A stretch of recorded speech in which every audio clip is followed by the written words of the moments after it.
د دواړو جهانو سردار خپل دور کې فرمایلیو، صحابه کرامو ته ویلیو وی صنفانی من اهل النار لم اراهما، وی ای زما صحابو یو دوه ډلې به راشي، صنفانی من اهل النار، دوه ډلې به راشي او دواړه به دوزخي وي.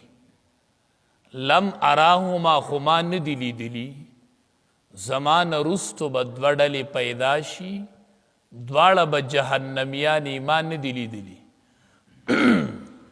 کمې ډلې به قوم معهم سیات کاذناب البقر یضربون بها الناس، یوه ډله به د خلقو کې راوځي چې د هغې سره به کوړي د غوا د لکۍ په شان کوړي به وي ورسره، یضربون بها الناس، او په هغې سره به خلق وخي، حق او ناحق ته به نه ګوري خو په سړي به یې راباندې کړي. نو یوه ډله دا ده چې د غواګانو د لکو په شان به ورسره کوړي او خلق په پې بېګناه وخي. یوه ډله دا ده. دویمه ډله ونساء، هغه دویمه ډله به زنانۍ، کاسیات جامې به یې اغوستي، عاریات بربنډې به یې، ممیلات مائلات، خلق به ځین ته مایله کي او په خپله به خلقو ته مایله کي. دویمه ډله به زنانه وي او جامې به یې اغوستي او بربنډې به یې، خلق په ځان ته مایله کي او په خپله به خلقو ته مایله کېږي. د دې څه معنا چې جامې به یې اغوستي او بربنډې به یې. علما د دې دوه ترجمې کوي. یوه معنا ده چې جامې به یې اغوستي بربنډې به یې، نرې لباس به یې اغوستی چې هر اندام به یې پکې لیده شي. نو د دواړو جهانو سردار فرمایي جامې به یې اغوستي او بربنډې به یې. دویمه معنا محدثین دا کوي چې جامې به نری نه وي، جامو کې به موټاوالی وي، خو داسې لنډې تنګې به یې جوړې کړي چې هر اندام به پکې پیژنده شي. نو نساء کاسیات عاریات، زه به نه یم خو داسې زنانه به ووینئ. او مومیلات، خلق په ځان ته مایله کوي، مائلات، خلقو ته به په خپله مایله کېږي. وی نښی درته وښیمه، رؤوسهن کاسنمة البخت المائله، دا یې نښه ده چې سرونه به یې د اوښ د قوب په شان ریستلي، شاته به یې پکې یوه چونټقه جوړه کړي د ویښتو شاته، دا لوپټه او صادر به پې داسې اوچت پروتي د اوښ د قړب په شان، د اوښ د قوب په شان به یې شاته سرونه ریستلي. رؤوسهن کاسنمة البخت المائله، دقه شان به یې سرونه یي. دا یې نښه ده. ښه ده الله حبیبه، دا زنانه به څه حکمي؟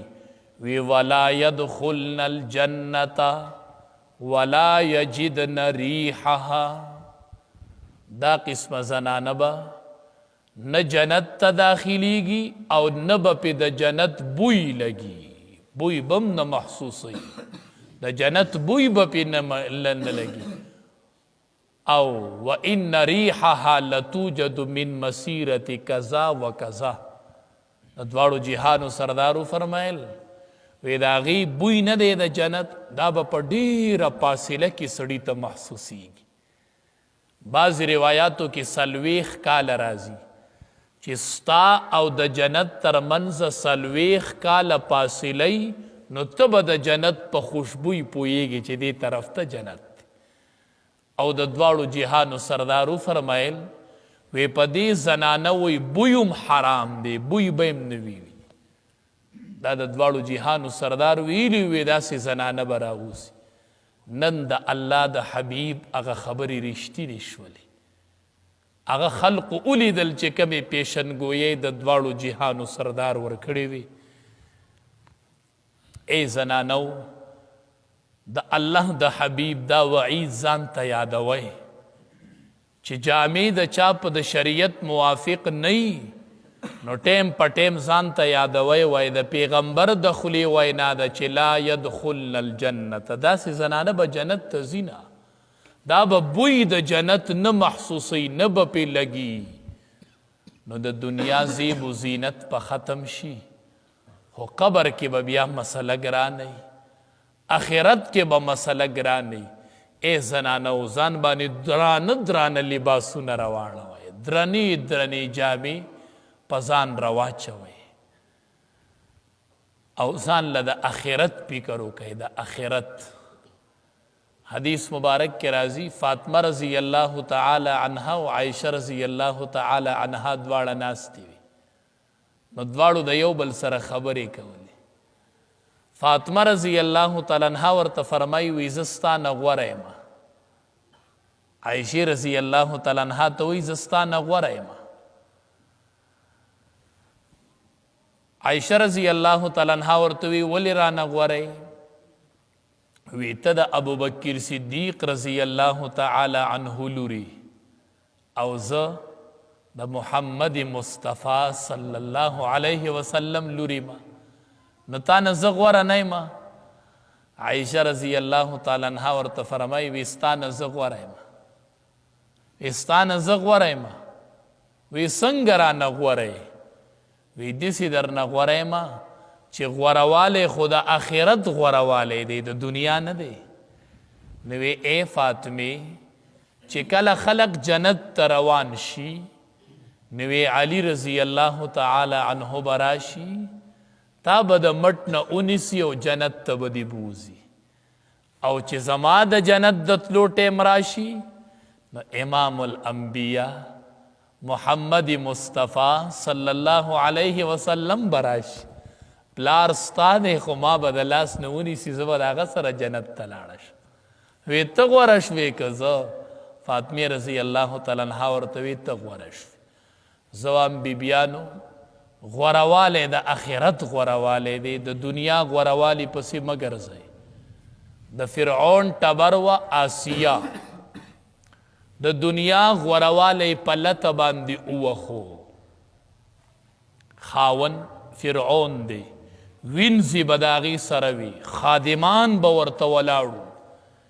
فرعون ته وی آمنت برب موسی، ما خو په رب د موسی ایمان راوړی دی. فرعون ورته وی په ما ایمان راوړه، انا ربکم الاعلی، زه نه یم رب؟ وی نه.